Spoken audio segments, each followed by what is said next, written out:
আমি এসেছি পটুয়াখালী থেকে, পটুয়াখালীর দুমকি উপজেলা।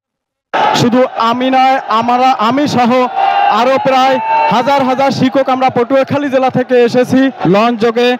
এবং আমাদের মূল দাবি হলো, আমরা যে বাড়ি ভাড়া পাচ্ছি, আমাদের বাড়ি ভাড়া শুধু 1000 টাকা দিচ্ছে সরকার। এই বাড়ি ভাড়া, এই 1000 টাকা দিয়ে আমরা বাড়ি ভাড়া তো দূরের কথা, আমরা বারান্দায়ও থাকতে পারি না। আর চিকিৎসা ভাতা দিচ্ছে 500 টাকা, যেখানে একজন সরকারি কর্মকর্তা বা কর্মচারী তাদের বেতনের 45 ভাগ বাড়ি ভাড়া দেওয়া হয়, সেখানে আমাদের মাত্র সীমিত একটা নির্ধারিত অংশ বাড়ি ভাড়া দেওয়া হয় এবং 500 টাকা চিকিৎসা ভাতা।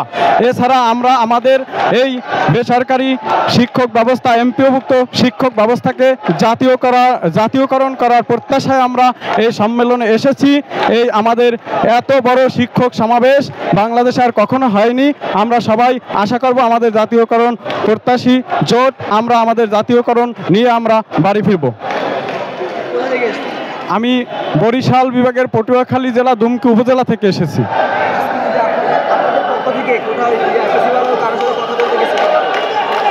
জি, আমাদের প্রতিনিধি দল এখন সচিবালয়ে অবস্থান করছে। যদি আমরা ভালো ফল পাই তাহলে আমরা আজকের মতো আন্দোলন এখানে ইস্তফা দেব, না হয় আমরা আন্দোলন আরও সামনের দিকে বেগবান করব। দর্শক, আপনাদেরকে সরাসরি দেখানোর চেষ্টা করছি বাংলাদেশ সচিবালয়ের 5 নং গেট থেকে এই মুহূর্তে অবস্থান করছি। আপনাদের সাথে রয়েছে আমি শরীফুল ইসলাম।